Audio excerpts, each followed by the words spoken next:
Assalamualaikum warahmatullahi wabarakatuh. Selamat pagi anak-anak. Kita bertemu kembali dalam mata pelajaran otomatisasi dan tata kelola keuangan. Untuk kompetensi dasar yang ke-12 ini, yaitu mengelola operasional harian kas kecil. Pada minggu yang ketiga ini, kita akan mempelajari tentang monitoring keadaan keuangan. Anak-anak, silakan kalian perhatikan materinya. Apa itu monitoring? Monitoring adalah aktivitas yang ditujukan untuk memberikan informasi tentang sebab dan akibat dari suatu kebijakan yang sedang dilaksanakan. Jadi monitoring ini dilakukan ketika sebuah kebijakan itu sedang diimplementasikan.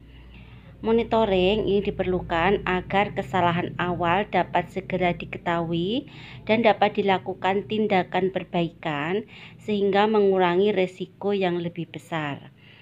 Jadi anak-anak, kesimpulannya dari monitoring ini adalah suatu kegiatan dalam memberikan informasi ketika kebijakan itu dilaksanakan. Nah, hal ini diperlukan agar kalau ada kesalahan-kesalahan cepat segera diketahui dan segera dilakukan perbaikan, sehingga ini akan mengurangi risiko yang lebih besar lagi. Apa itu tujuan monitoring? 1. Menjaga agar kebijakan yang sedang diimplementasikan sesuai dengan tujuan dan sasaran. 2. Menemukan kesalahan sedini mungkin sehingga mengurangi risiko yang lebih besar.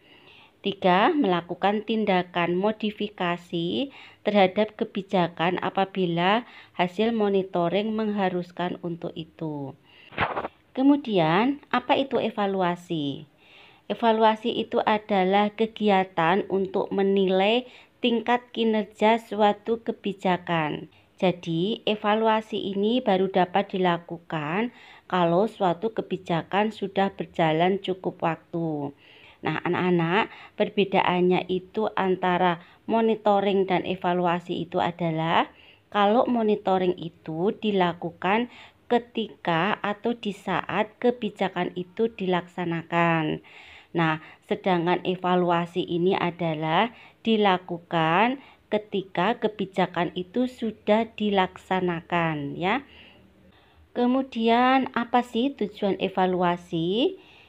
Yang pertama, dapat menentukan tingkat kinerja suatu kebijakan.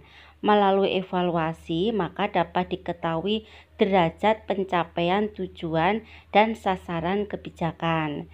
Nah, maksudnya ini adalah dengan adanya evaluasi, kita dapat mengetahui tingkat capaian suatu tindakan tersebut, ya. 2. Mengukur tingkat efisiensi suatu kebijakan. Melalui evaluasi dapat diketahui berapa biaya dan manfaat dari suatu kebijakan. 3. Mengukur tingkat keluaran, yaitu mengukur berapa besar dan kualitas pengeluaran atau output dari suatu kebijakan. 4. Mengukur dampak suatu kebijakan. Artinya, evaluasi ini ditujukan untuk melihat dampak dari suatu kebijakan, baik dampak positif maupun negatif. Nah, itu tadi tujuan evaluasi.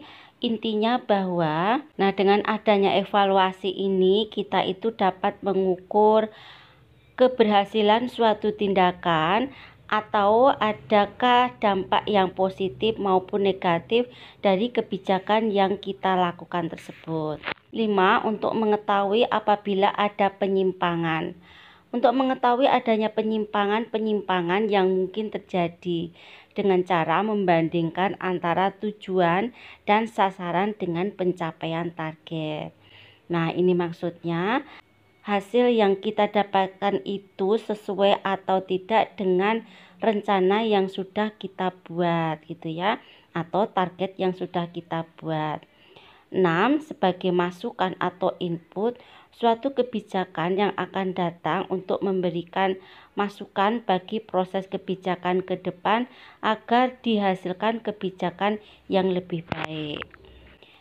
Anak-anak, ini adalah gambar dari siklus manajemen Monef. Kalian perhatikan di sini ya. Ini ada perencanaan, pelaksanaan, monitoring dan evaluasi, ada umpan balik dan ada tindakan. Sekarang Ibu akan menjelaskan dari siklus manajemen Monef tersebut.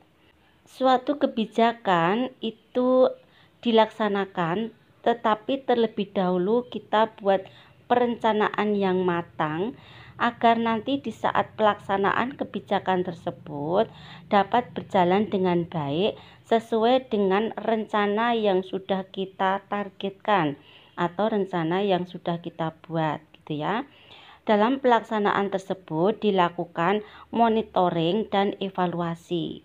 Monitoring itu dilakukan di saat pelaksanaan kebijakan, sedangkan evaluasi ini dilaksanakan setelah dilaksanakannya kebijakan tersebut.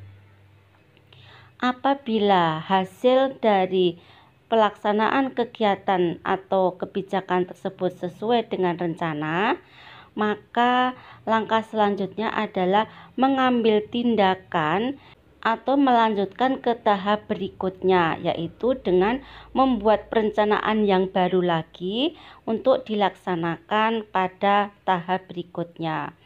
Kemudian apabila dari monitoring dan evaluasi tersebut diketemukan kesalahan-kesalahan atau kekurangan-kekurangan, artinya hasil dari pelaksanaan kebijakan tersebut tidak sesuai dengan rencana yang sudah dibuat, maka ini dilakukan umpan balik. Umpan balik ini artinya suatu tindakan yang harus dilakukan kenapa hasil dari pelaksanaan kebijakan tersebut tidak sesuai dengan rencana. Ibu akan membuat contoh seperti ini ya. Kita membuka rumah makan bakso. Nah, kita punya target. Satu hari target kita adalah terjual 200 mangkok bakso. Nah, dalam pelaksanaannya ternyata kita hanya bisa menjual 150 mangkok bakso saja. Nah, setelah diadakan monitoring dan evaluasi, kita akan mencari penyebabnya apa, kenapa hasil yang kita peroleh tidak sesuai dengan rencana yang kita targetkan. Target kita 200 mangkok bakso setiap hari, tetapi kenapa dalam pelaksanaannya hanya terjual 150 mangkok bakso saja. Nah, berarti ini harus dilakukan umpan balik. Kita mencari akar permasalahannya, apakah ini terjadi karena pelayanan kita yang kurang bagus, ataukah menu atau cita rasa dari bakso kita yang kurang disukai atau kurang mendapatkan selera dari pelanggan, ataukah karena lokasi tempat kita berjualan itu kurang strategis. Nah, hal ini menjadikan bahan introspeksi bagi kita agar kedepannya itu target yang sudah kita sepakati atau yang sudah kita rencanakan itu dapat terlaksana dengan baik. Seandainya target kita itu 200 mangkok bakso itu terjual dalam satu hari, maka kegiatan monitoring dan evaluasi ini dapat dilaksanakan dengan baik karena hasil pelaksanaannya itu sesuai dengan rencananya. Maka kita ambil tindakan ya. Tindakan tersebut adalah membuat perencanaan yang lebih baik lagi untuk meningkatkan usaha-usaha kita. Anak-anak, ini ada sebuah kasus. Dalam suatu transaksi pengeluaran uang tunai sebesar 5 juta. Setelah dibelanjakan oleh pemakai dana kas kecil, kemudian memberikan bukti pemakaian dana kas kecil kepada pemegang dana kas kecil sebesar 5.050.000. Nah, apa yang terjadi ini ya? Evaluasilah transaksi tersebut, mengapa terjadi selisih jumlah uangnya. Nah, silahkan kalian kerjakan, kemudian hasilnya difoto dan kirimkan ke Classroom. Terima kasih atas perhatiannya. Assalamualaikum warahmatullahi wabarakatuh.